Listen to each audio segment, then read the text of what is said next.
My name is Cora Thomas, and I'm 28 years old. 6 years ago, I signed enlistment papers instead of college applications, not because I dreamed of serving, but because my parents handed my entire $200,000 share of the college fund over to my younger sister. "You'll figure it out," they told me. "You always do." That single sentence, tossed off so casually, sent me straight to boot camp while Madison moved into a dorm at a private university. I spent 6 years in uniform earning what she'd simply been given. I worked night shifts, chipped away at student loans $1 at a time, and built a life with zero help from them.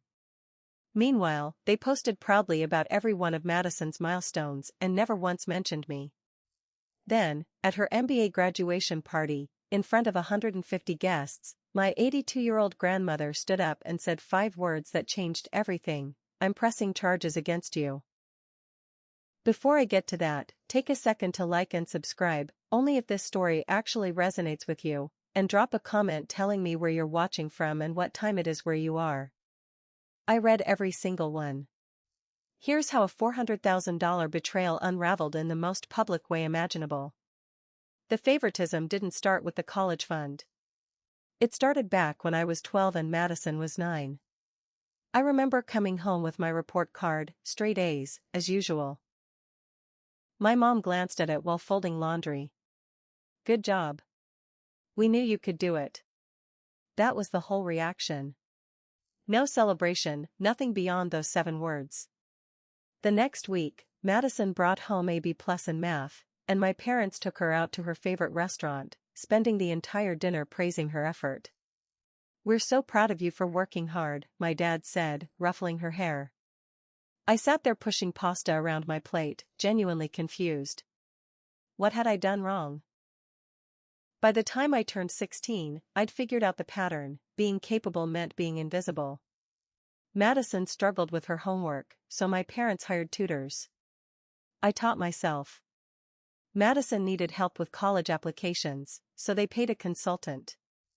I researched scholarships alone at the library. On my 16th birthday, my parents sat me down for the talk, not about driving, but about responsibility and the importance of saving money. 2 years later, Madison got a car for her 16th birthday. A used Honda, but still a car. "Madison needs more support," my mom explained once, when I asked why the rules seemed to bend differently for each of us. "You're so mature for your age. You understand, right?" I did understand. I understood that needing help got you help, and being strong got you forgotten. My Aunt Helen, my dad's older sister, never hid her opinions. "Richard, you're taking advantage of Cora's independence," she told him once at Thanksgiving.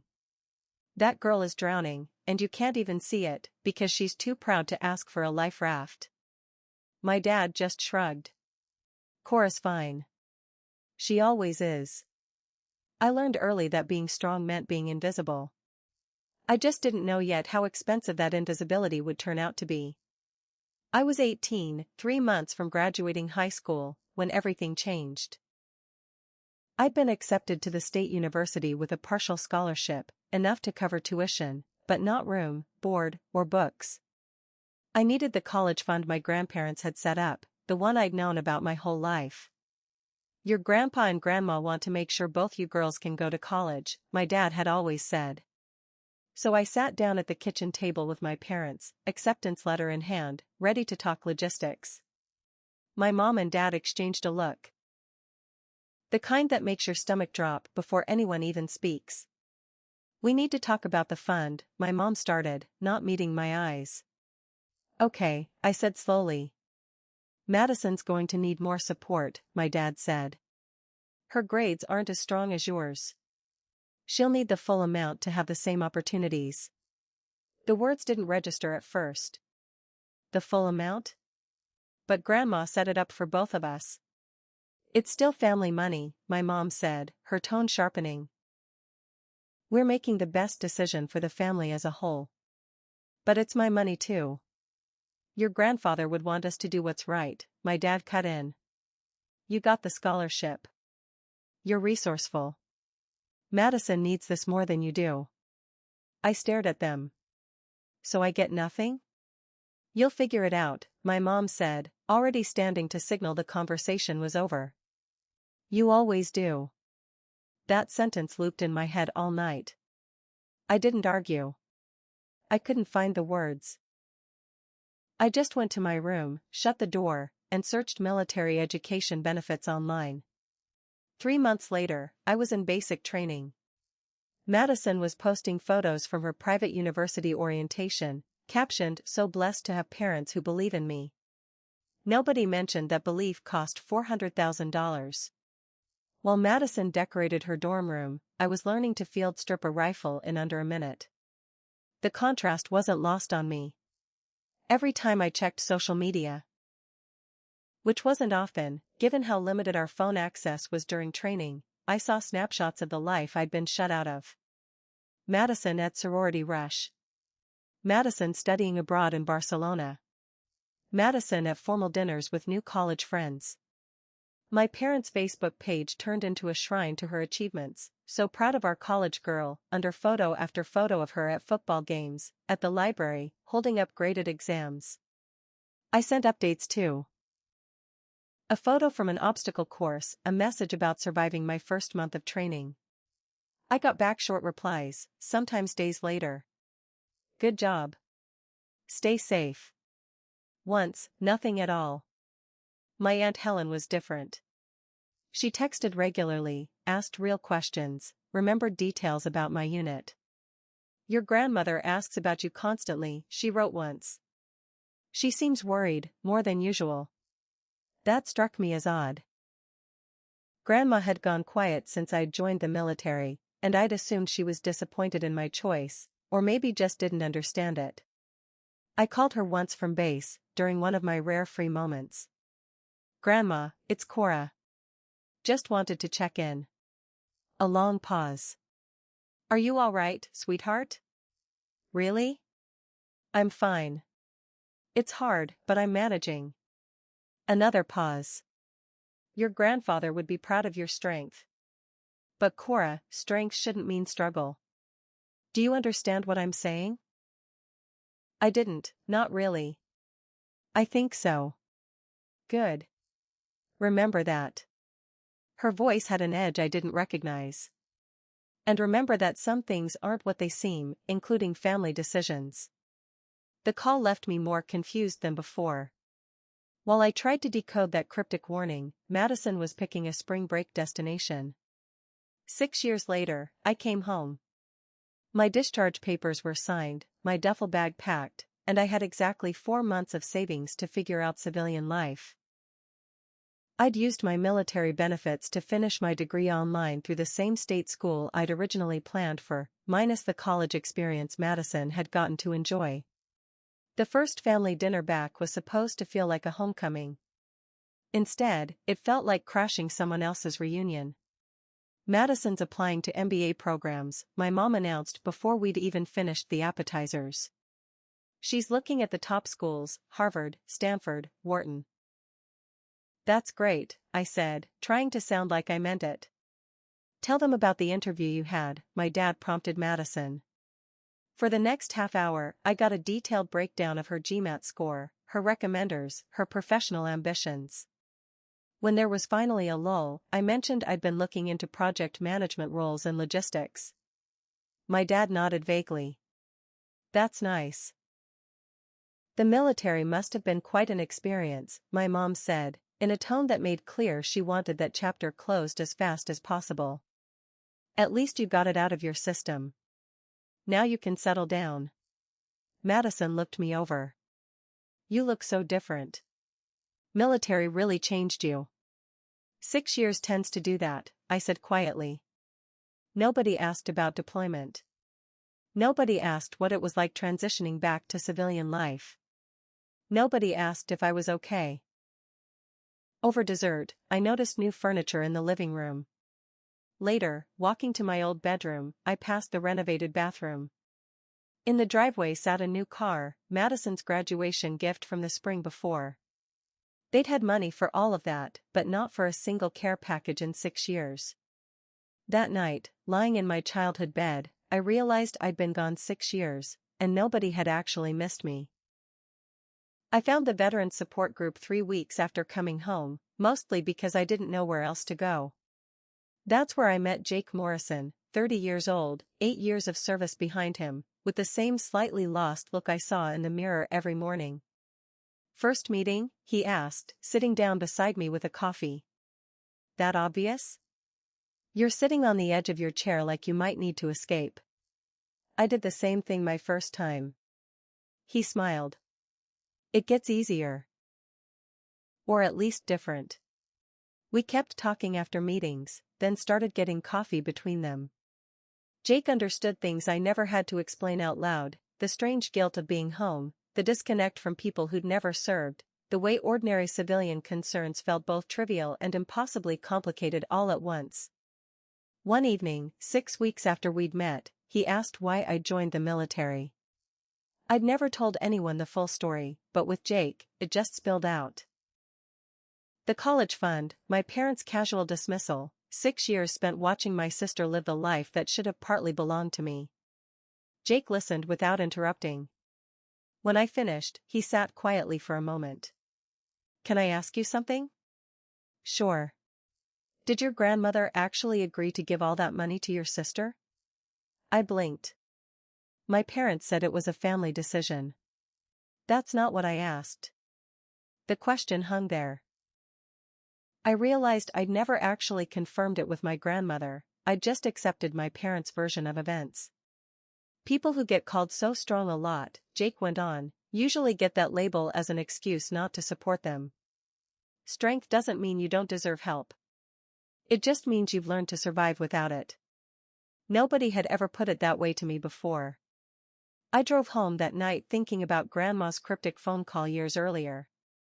Some things aren't what they seem. Maybe it was time to ask some real questions. The text landed in the family group chat on a Tuesday morning. "Madison, big news, I got accepted into Northwestern's MBA program." My mom responded instantly, "So proud. We'll call tonight to celebrate." My dad, "That's our girl. Of course we'll help with tuition." I stared at my phone. Of course they'd help. They always helped Madison. "Congrats, Madison," I typed. "That's a big achievement." I meant it. It was a strong program and she'd worked for the acceptance. Then the follow-up messages started. "My mom, we'll need to sort out the financial details. The program runs $120,000 for 2 years, but it's such an investment in Madison's future." My dad, "Exactly. An MBA opens doors. Worth every penny." Something in me snapped. "Where's that money coming from?" I typed. "I'm still paying off my own loans." The typing bubble appeared and disappeared several times before my dad answered. "Your military benefits covered your degree. Madison's education requires different support. This is an investment."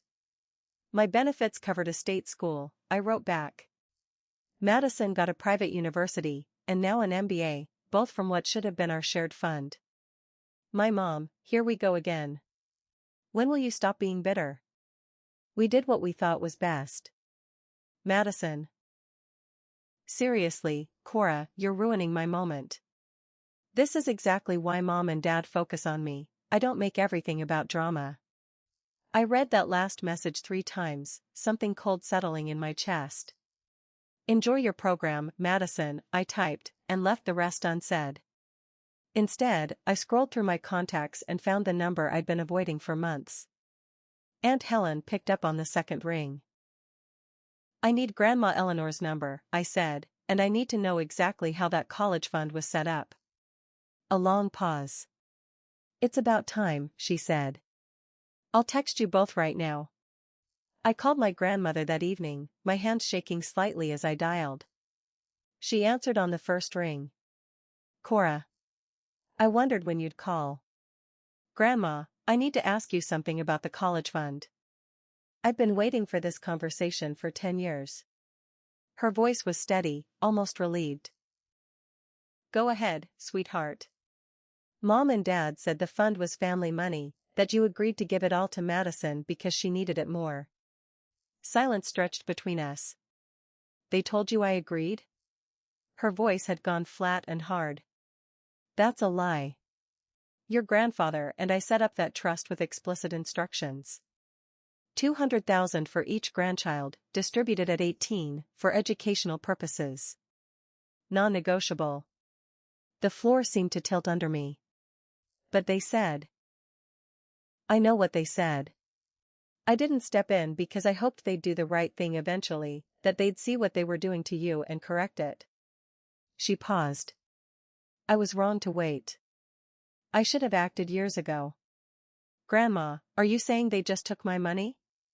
I'm saying your father, as trustee, violated the terms of that trust, and I've already contacted David Brennan, your grandfather's attorney. He's been investigating. My mind raced. Investigating what? Everything. Bank records, withdrawal patterns, documentation. Cora, what your parents did wasn't just unfair parenting. It was misappropriation of trust funds. It's illegal. I sat down hard on the couch. Why didn't you tell me sooner? Because you needed to be ready to stand up for yourself. You needed to reach the point where you'd question what they told you. Her voice softened. Are you ready now? I thought about Jake's words, about Madison's text, about 6 years of feeling invisible. Yes, I said. I'm ready. David Brennan's email landed at 11 that same night. Subject line, Thomas Family Trust, confidential documents. I opened it with my laptop balanced on my knees, Jake beside me for support. The first attachment was the original trust document, dated 2 years before I was born.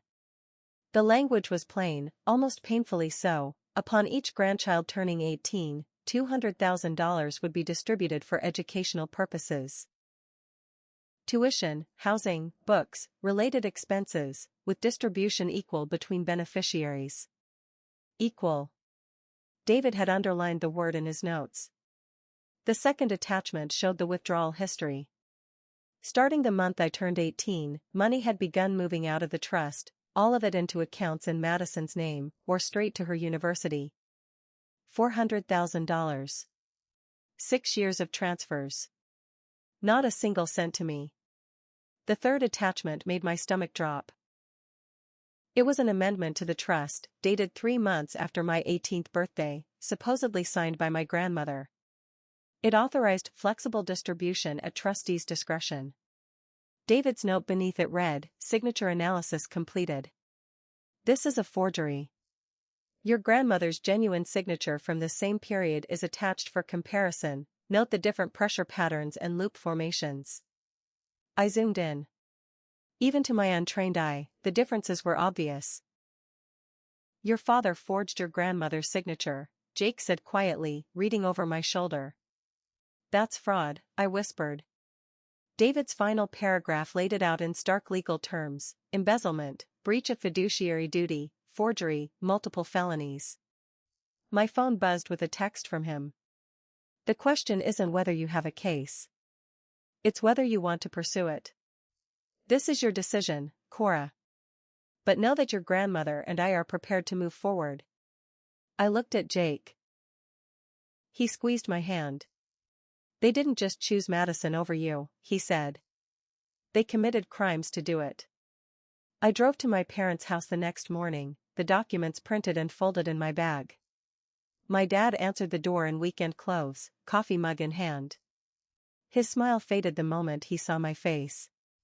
Cora, what's wrong? I walked past him into the kitchen and set the papers on the counter. Explain this. He picked up the first page. His face went pale. Where did you get these? Grandma's attorney. You forged her signature. You stole my share. It's not that simple. Yes, it is. 200,000 for me. 200,000 for Madison. You took it all. My mom appeared in the doorway. What's going on? I didn't take my eyes off my dad. He committed fraud against his own daughter. Your father did what he had to, my mom snapped. Madison wouldn't have made it without full support. Then you should have asked Grandma to change the trust legally. Not stolen it. We'll pay you back, my dad said quickly. Just don't make this public. Think about Madison's career. Something in me went cold. I thought about my career for 6 years in uniform. I thought about it every time I worked a night shift to pay off loans that shouldn't have existed. Now you think about consequences. I gathered the documents and headed for the door. Cora, please, my dad called after me. She's graduating from her MBA next month. Don't ruin her party. I stopped in the doorway and looked back at him. I'm not ruining anything. The truth will do that all by itself. His face crumpled. She's your sister. And I'm your daughter. You just never acted like it. I left before he could answer, his coffee mug still frozen halfway to his mouth. I have to pause here for a second, because this moment mattered so much to me. For years, I thought I was wrong to feel hurt. But seeing those documents, realizing they hadn't just overlooked me, they'd actively stolen from me, changed everything. If this story is hitting home for you, tap that like button. And I'm curious, have you ever uncovered a family secret that changed how you saw everything? Tell me in the comments, sometimes just knowing we're not alone makes all the difference. Okay, back to what happened at Madison's MBA graduation party. 3 weeks before the party, my parents started texting again. My mom, please come to Madison's party. Let's put this behind us. We're family. I didn't answer right away. Instead, I called my grandmother. They want me at the party, I told her. Of course they do. They want to control the narrative. Will you go? I'd been turning it over. Yes. But not to forgive. To witness. A pause, then something that sounded like satisfaction in her voice. Good. I'll be there too. With David. Grandma, what are you planning? Nothing you need to worry about. Just be present. Let the truth speak when it's ready. Jake was less cryptic when I told him my plan. Are you sure about this? A public confrontation is intense. I'm not confronting anyone, I said. I'm just showing up. Whatever happens, happens. You're showing up to your sister's party right after finding out your parents committed fraud. Something's going to happen. He wasn't wrong. But I had no intention of making a scene myself. I'd learned something in the military, sometimes the most powerful thing you can do is stand at attention and let other people's actions speak for themselves. I need to see this through, I said. Jake nodded slowly. Then I'm your ride home. Whatever happens, you're not alone. The week before the party, my grandmother called again. David finished his investigation, she said. There's more than we initially thought. What do you mean? We'll discuss it at the party. Some conversations need the right audience. Her voice had an edge I'd never heard from her, not quite anger, something steadier and more immovable. My grandmother had always been gentle. I was learning she could be gentle and utterly ruthless at the same time. The Riverside Country Club was exactly the kind of venue my parents would pick, elegant, expensive, impressive. Jake and I arrived to find the ballroom already packed with guests, at least 150 of them, Madison's MBA cohort in business casual, professors from Northwestern, extended family I hadn't seen in years, my parents' friends and colleagues. Banners hung from the ceiling, "Congratulations, Madison." A table displayed photos of her college journey, sorority events, study abroad, graduation. Not a single photo of me in uniform. My mom spotted me right away and hurried over, her smile tight. You came. Thank you. Please just smile and be happy for your sister today. I'm here, I said. That was all I'd promised. Madison appeared in a navy dress, polished and professional. She saw me, and something flickered across her face, anxiety, maybe, or irritation. Glad you could make it, she said. Try not to make it awkward. Okay. Before I could say more, relatives descended, aunts and uncles I hadn't seen since before I deployed, all asking the same questions. What have you been up to? How was the military? What's next for you? I gave short, polite answers. Nobody seemed to expect much more. My dad hovered near the bar, watching me with nervous eyes, glancing toward the entrance every few minutes like he was expecting someone. Then my grandmother arrived, in a burgundy dress and pearl necklace, wearing an expression of absolute calm. Beside her walked a well-dressed man in his 60s carrying a leather briefcase. That's David Brennan, I told Jake quietly. My Aunt Helen appeared at my elbow. Your grandma looks like she's on a mission. She usually is. My grandmother caught my eye across the room and gave me a small, deliberate nod. Whatever was about to happen had already been set in motion. My dad tapped a microphone at the front of the room. Can I have everyone's attention? The conversations quieted. Guests turned toward him, drinks in hand, polite smiles ready. I want to take a moment to talk about what this day means, he began, his voice warm and proud. Patricia and I have sacrificed everything for this moment. My hands clenched under the table. We made tough choices as parents. We prioritized wisely. We invested in Madison's future with everything we had. The room murmured its approval. Several people glanced at Madison, who was dabbing her eyes with a napkin. Not every parent would go this far, my dad continued, but we believed in Madison's potential from the beginning. We saw something special, and we did whatever it took to nurture it. He paused for effect, his voice thickening. And Madison, you proved us right. You took every opportunity we gave you and made the most of it. This MBA is just the beginning. Applause rippled through the room. Madison stood and hugged my parents. My mom was crying. Several of Madison's professors nodded approvingly. My dad raised his glass. Some people told us we were giving Madison too much support. I say we gave her exactly what she needed to succeed, and now we get to watch her soar. More applause. So let's toast to Madison, he said, his voice ringing with pride, to her achievements, her future, and to parents who believe in investing in excellence. Here, someone called out. I sat perfectly still, watching my father reframe theft as wisdom and fraud as sacrifice. That's when my grandmother stood up. The room went quiet again, but this silence felt different.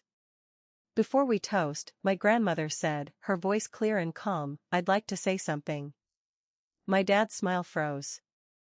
Mom, this isn't the time. Oh, I think it is, Richard. You just gave a lovely speech about sacrifice and investment. She walked slowly toward the front of the room, David Brennan following with his briefcase. Let's talk about what was actually sacrificed. Conversation stopped. People turned in their seats, confused but attentive. Mom, please sit down, my mother hissed from her seat. My grandmother ignored her. David, would you distribute those documents? David opened his briefcase and began handing folders to the key tables, the professors, the extended family, my parents' friends. People opened them slowly, curiosity shifting into concentration as they read. Grandma, what is this? Madison asked, her voice thin. My grandmother looked at her, and for a moment her expression softened. The truth about your education fund, sweetheart. She turned back to the room, commanding attention with nothing but her presence and that unshakable calm. That fund Richard just mentioned, my late husband and I created it 28 years ago. $400,000. $200,000 for Cora. $200,000 for Madison. She held up a document. Equal distribution. Non-negotiable. Those were the terms. The room went absolutely silent, save for the rustle of paper as people flipped through the folders. My grandmother pointed at me. I hadn't moved, hadn't changed expression. Cora got zero. She joined the military to afford college, with no help from a fund that was legally hers. Madison's face went white. Dad said it was family money, and that you agreed to. I never agreed. My grandmother's voice cut through like a blade. Your father forged my signature. Gasps rippled through the crowd. David Brennan stepped forward, his attorney's voice trained to carry. The documents you're holding show 6 years of withdrawals from the Thomas Family Trust. All $400,000 went to Madison's education. That's embezzlement. Mom, please, we can discuss this privately, my dad started. You had 10 years to discuss it privately, my grandmother said. You chose to double down instead. So now, I'm pressing charges. The words landed like a detonation. Madison shot to her feet, her chair scraping loudly. No. This can't be right. Dad. My dad's mouth opened and closed. No words came out. One of Madison's professors, an older woman with gray hair, approached her. Madison, is this true? Your educational funding came from misappropriated trust funds? I didn't know. I swear I didn't know. Madison's voice cracked. The professor's face went grave. This is extremely serious. The school's ethics board will need to be notified. Another professor, reading further into the documents, looked increasingly alarmed. These bank statements show explicit trust violations. This isn't a family dispute. This is fraud. My mom shot to her feet. This is ridiculous. You're all overreacting. But people were already looking at my parents differently. Whispers spread through the room like wildfire. Did you hear that? He forged his own mother's signature. $400,000. That poor girl served in the military while.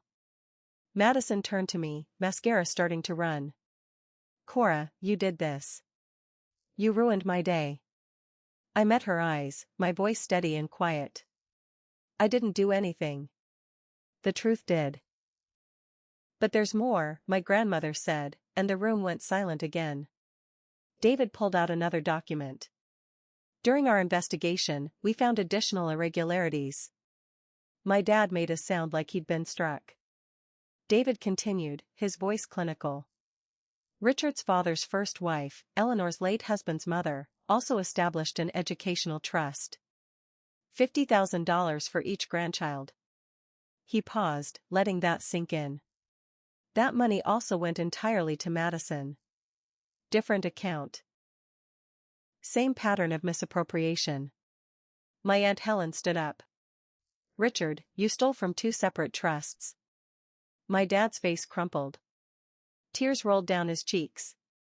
I just wanted her to have every advantage. I was going to pay Cora back eventually. You had 10 years, my grandmother said coldly. You bought a new car instead. Madison sank into her chair like her legs had given out. $250,000, she whispered. My entire education was. David wasn't finished. There's also evidence that some of the withdrawn funds covered personal debts unrelated to Madison's education, credit card payments, home renovations. The implication hit the room like a wave. My parents hadn't only stolen from me for Madison, they'd stolen for themselves, too. Madison looked up at my dad, betrayal written across her face. You told me this was my money. That I earned it with my grades and my hard work. You did work hard, he said desperately. I earned a degree paid for with stolen money. Her voice rose. Everything I achieved, everyone here thinks I'm a fraud now. You're not, I said quietly. Everyone turned to look at me. You did the work. You earned the degree. You just didn't know where the funding came from. But one of Madison's MBA cohort members was already standing, shaking his head. Another followed. The supervisor from the consulting firm where Madison had been sitting stood and gestured for her to follow. Madison, we need to talk. Privately. Now. Madison's perfect day was disintegrating in real time. As Madison left with her supervisor, my grandmother lowered herself into a chair at the front of the room, suddenly looking tired, older than her 82 years. I need everyone to understand something, she said. I didn't want to do this publicly. I gave Richard multiple chances to make this right. She looked directly at my dad. 3 years ago, I asked him point blank if Cora had received her share. He lied to my face, said she'd chosen to use military benefits instead, and that I shouldn't worry. My dad was openly sobbing now, his shoulders shaking. Last year, when Madison applied to MBA programs, I asked again. He assured me both girls had been treated fairly. Her voice hardened. That's when I hired David to investigate. David pulled out one more document. Mrs. Thomas asked me to review every financial record tied to the trusts. What I found goes beyond simple embezzlement. He held up bank statements. Approximately $30,000 from the trusts went toward non-educational expenses, vacation deposits, car payments, credit card debt. My Aunt Helen's voice cut through the shocked murmuring. Richard, you didn't just steal from your daughters. You stole from your own mother's legacy, from your father's legacy. My grandmother's eyes welled up for the first time. My husband worked himself to the bone building a business so these girls would have opportunities. He made me promise both granddaughters would get equal support. She looked at my dad, and I saw something in her expression that wasn't just anger. It was grief. You dishonored his memory.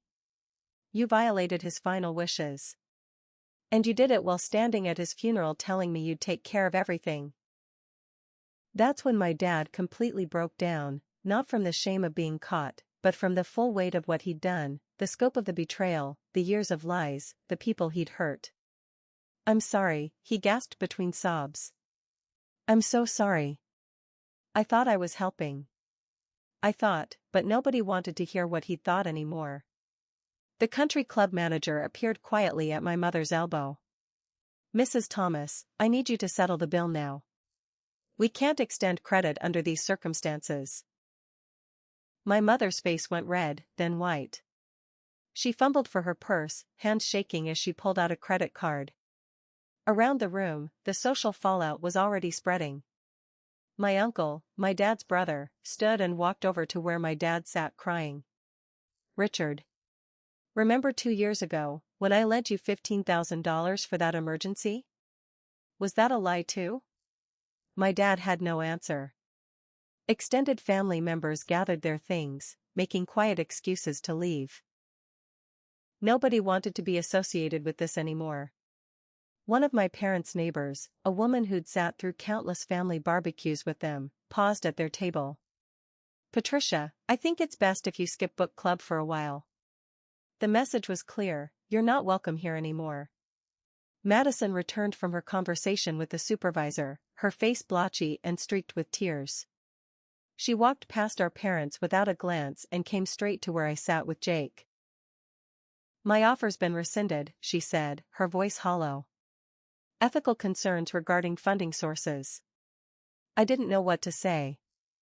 They said I can reapply in a year, if the situation's resolved, Madison went on. But everyone knows now. My whole cohort. My professors.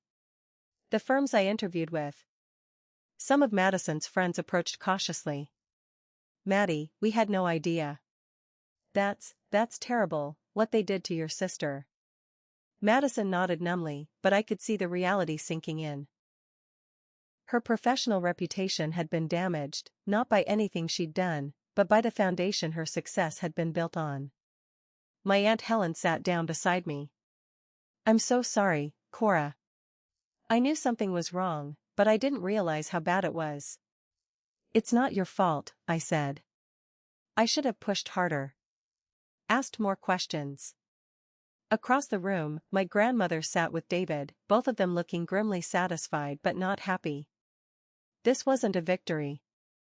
It was necessary devastation. An hour later, once most of the guests had gone, a small group gathered in a side room, my grandmother, David, Jake, and me. My parents had been asked to lead by the country club staff. David laid papers across the table with practiced efficiency. Here's where things stand legally, he said. On the criminal side, embezzlement, forgery, fraud. I've filed a report with the district attorney. They'll decide whether to prosecute. My stomach tightened. On the civil side, Cora, you can sue for full restitution plus damages. Given the documented evidence, you'd win. What happens to my parents? I asked. For first-time offenders, likely probation and a restitution order. If the DA pushes hard, or if they don't cooperate, possible jail time, 6 months to 2 years. My grandmother leaned forward. And Madison's degree? The university may investigate the funding sources, but the degree itself stays valid. She did the academic work. Her reputation is damaged, that's a consequence, not a legal penalty. Jake asked the next question. What about the money used for personal expenses? The $30,000? That complicates things, David said. It shows intent beyond just helping one child. I stared at the documents. This was really happening. Cora, David said gently, I need to be clear. This is about making you whole, not about revenge. You're entitled to $250,000 plus interest. That's what the law allows. I don't want Madison punished, I said. She didn't know. I want back what was stolen from me, and I want them to understand they can't do this. My grandmother nodded. That's exactly the right approach. David slid over a settlement proposal. They'll need a payment plan. The only question is how aggressive you want to be.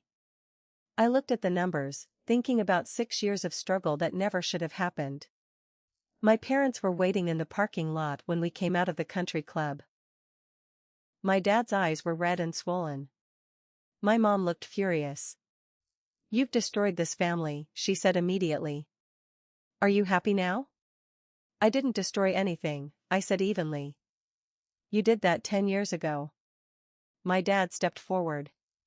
What do you want from us?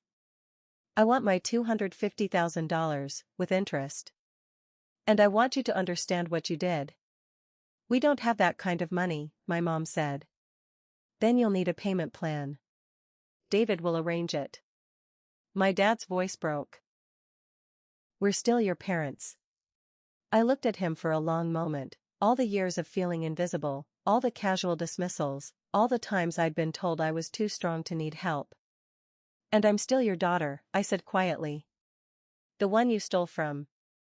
The one you dismissed. The one you forgot about whenever it was convenient. I took a steadying breath. I loved you. I trusted you. And you chose to hurt me to help Madison. That's not parenting. That's betrayal. Cora, please. I need space. Don't contact me until you're ready to make real amends, not just sorry you got caught. We can talk. Just not yet. My mom's face twisted. After everything we've done for you. You did nothing for me, I said. That's the whole point. Jake opened the car door for me. I got in without looking back. My dad called after us, we love you. I didn't answer. Love isn't just words. It's actions, and their actions had spoken clearly for a decade. As we pulled away, I saw my grandmother walking toward them. Whatever she had left to say, they'd have to hear it without me there. I'd said everything I needed to say. Walking away from them in that moment was the hardest and most necessary thing I'd ever done. If you've ever had to set boundaries with family, you know how much it hurts. But you also know it's sometimes the only way to protect yourself. Drop a comment if you understand that painful necessity. And if this story's giving you something, please subscribe, there's more I need to tell you about what happened after. 2 weeks after the party, my Aunt Helen forwarded me an email thread she'd been copied on. Madison's consulting firm offer had been formally withdrawn. The message was corporate polite but unmistakable. While Madison herself wasn't personally responsible for the misappropriated funds, the situation created a reputational risk the firm wasn't willing to accept.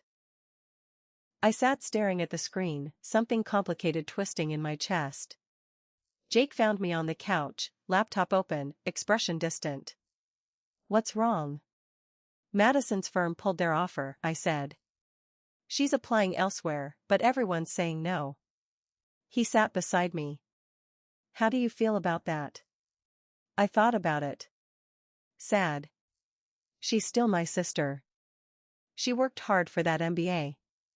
You're allowed to feel more than one thing at once, Jake said quietly. I know. I don't want her to suffer. I wanted accountability, not destruction. Those aren't always separable. Actions have consequences. She benefited from fraud even if she didn't know it. I know. I closed the laptop. I keep thinking about something Grandma said, that letting the truth speak isn't the same as seeking revenge. It's not, Jake said. You didn't call those firms. You didn't tell anyone to reject her. That's them making their own calls. He was right, but it still hurt to watch. Madison hadn't reached out since the party. Neither had my parents, respecting the boundary I'd drawn, or maybe just not knowing what to say. My phone buzzed with a text from my grandmother, David's meeting with their attorney tomorrow. They're ready to negotiate a settlement. Thought you should know.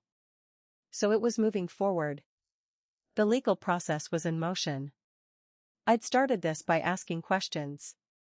Now I had to see it through to the end. Even when the ending wasn't clean or satisfying, even when it hurt everyone involved, including me. 3 months later, I sat in a courthouse conference room while David reviewed the settlement paperwork. My dad had pleaded guilty to reduced charges, embezzlement and breach of fiduciary duty. In exchange for his cooperation and full restitution, the DA had dropped the forgery charge and recommended probation instead of jail time. The terms were stark on paper. $250,000 plus accumulated interest, roughly $280,000 total, a payment plan of $2,800 a month over 10 years, 2 years of probation, mandatory family financial counseling, and permanent removal as trustee of any future family trust. David tapped the last clause. This means he can never hold a position of financial trust in this family again. I signed my name at the bottom. My dad had to refinance the house for the down payment and liquidate part of his retirement account. My mom, who'd been working part-time as a real estate agent, had to find full-time work. The first payment hit my account 3 weeks later, $2,800. I moved it straight into an investment account and didn't touch it for living expenses, didn't spend it celebrating. This money represented stolen time, stolen opportunities, stolen peace of mind. Jake watched me set up the automatic transfers. What are you going to do with it? Rebuild the future they took from me, I said. Pay off my loans, eventually buy a place, maybe start a veterans mentorship program. You're not going to treat yourself at all? I thought about that. Maybe once it feels like mine, instead of just returned property. David called that afternoon. The judge accepted the plea. Your father starts probation next month. He'll carry a criminal record for the rest of his life. How did he seem? Broken, David said honestly. But maybe that's necessary before he can rebuild into someone better. I hoped so. I never wanted my father destroyed. I just wanted him to understand. The money couldn't undo what had happened, but at least the scales were closer to balance now. 6 months after the party, Madison texted me, "Can we talk? I understand if you say no." I showed the message to Jake. What do you think? What do you want to do? I'm not sure yet. I waited 2 days before answering. Coffee. Public place. Saturday at 2. She was already at a corner table when I walked into the cafe. She looked different, hair pulled back simply, minimal makeup, jeans instead of the designer clothes she used to favor. Thanks for meeting me, she said as I sat down. I'm listening. She took a breath. I'm not here to make excuses. I need to say I'm sorry. I waited. I got a job, she continued. A smaller consulting firm, not the prestigious one, but it's honest work. She turned her coffee cup in her hands. I'd been in therapy. I'm starting to understand how much I took for granted. I knew Mom and Dad favored me. I knew they treated you differently, and I told myself it was because I needed more help, because you were naturally stronger. She met my eyes. I was wrong. That was me justifying taking what wasn't fully mine. You didn't know about the fraud, I said. No. But I didn't ask questions either. I didn't want to know if something was wrong, because then I'd have to face it. She looked down. I can't undo what happened, but I want you to know I'm paying you back too. She slid a piece of paper across the table, a payment plan, $500 a month from her salary. The court didn't order this. But it's right. Half of that money should have been yours. So I'm giving you half of what I got. I looked at the paper, then at my sister. She looked older, worn down by consequences, but maybe more genuine than I'd ever seen her. I'm not asking you to forgive me, she said quietly. I'm asking for a chance to eventually earn it. I folded the paper carefully. I appreciate this. But things won't go back to how they were. I know. The first Thanksgiving after everything, I spent at Jake's family home. His mother welcomed me like I'd always belonged there, and his father made room at their crowded table without asking a single question. It was warm and loud, and nobody carried decades of buried resentment. My phone buzzed during dessert, a text from my mom. You're really not coming? It's Thanksgiving. I typed back, I said I needed space. I meant it. 3 dots appeared, then vanished, then reappeared. How long is this going to go on? I set my phone down, frustrated. Jake's mom caught my expression. Family trouble? She asked gently. They want things back to normal. But they haven't actually changed. She patted my hand. Normal, for them, meant hurting you. You're allowed to want something different. That evening, my dad sent a separate email. Unlike my mom's texts, this one read differently. Cora, I know I have no right to ask for your time or attention. I'm writing because my therapist says I need to be specific about what I'm apologizing for, not just say sorry and expect forgiveness. I stole from you. I forged documents. I lied to your face and to my own mother. I put one daughter ahead of another and told myself it was justified. I let you believe you weren't worth supporting. Every one of these things was wrong. I caused you real harm, financial, emotional, relational. I can't undo it. I can only work to become someone different. Someone you might eventually trust again. Even if you never want a close relationship, I understand if you need years of distance. You deserve that boundary. I just wanted you to know, I see what I did. All of it. I read it 3 times. Thank you for this, I wrote back. It's a start. But rebuilding trust takes time. I went back to Jake's family, to the warmth and the laughter. Maybe someday I could have both. Just not yet. With the restitution payments arriving steadily, I finally started making decisions about my future without financial desperation driving every one of them. First, I paid off all my student loans, $23,000 gone in a single payment. The relief was almost physical, like weight lifting off my shoulders. Second, I put a down payment on a small condo. Nothing fancy, but mine, a place nobody could take from me, because I'd earned every square foot of it myself. Third, and this one surprised even me, I started planning something bigger. I want to build a mentorship program, I told Jake one evening, for veterans transitioning into civilian careers. Help them navigate the things I had to figure out alone. I know it's a big undertaking. But I keep thinking about how that money was supposed to be for education, for opportunity. What if I made sure it actually did that, for people who need it? 3 months later, I filed the paperwork for the Thomas Education Initiative, named after my grandfather.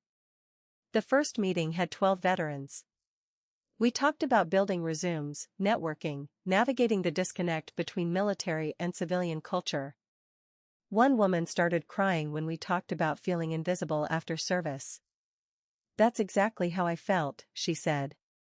Like I'd done something important, and nobody cared. I know, I said. I've been there. Jake watched from the back of the room. Afterward, he hugged me. You turned theft into legacy, he said. That money was always meant for education, I told him. Now it's helping more than just me. My grandmother came to the second meeting and sat quietly in the corner. Afterward, she squeezed my hand.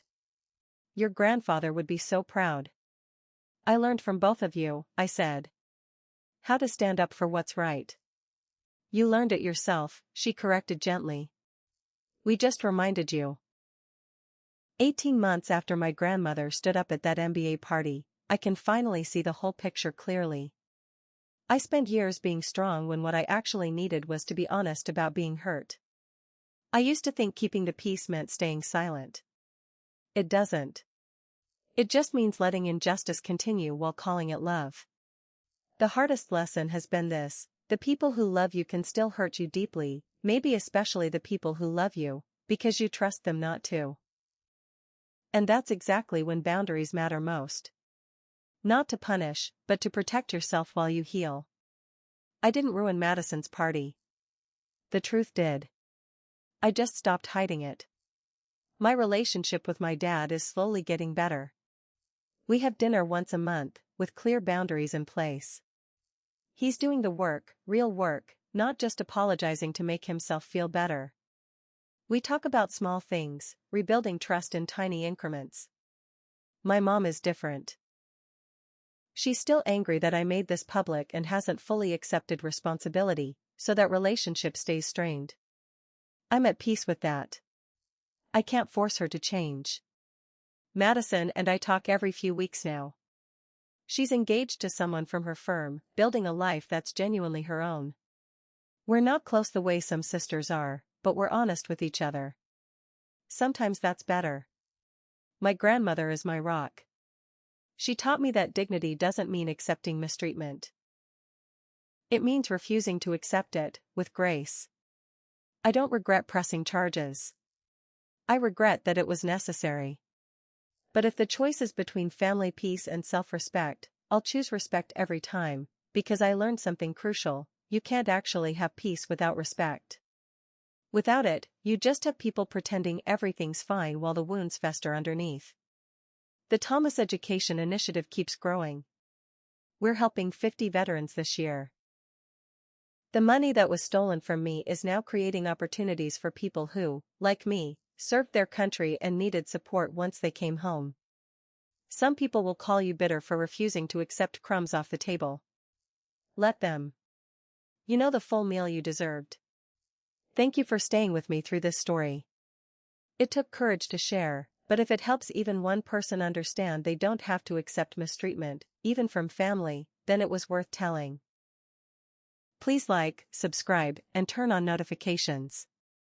Check the description for resources on family boundaries and financial elder abuse. What's your take? Was I wrong to press charges? Too harsh? Let me know in the comments. And if you have your own story of standing up to family injustice, I'd love to hear it. Remember, you're allowed to protect yourself, even from people you love.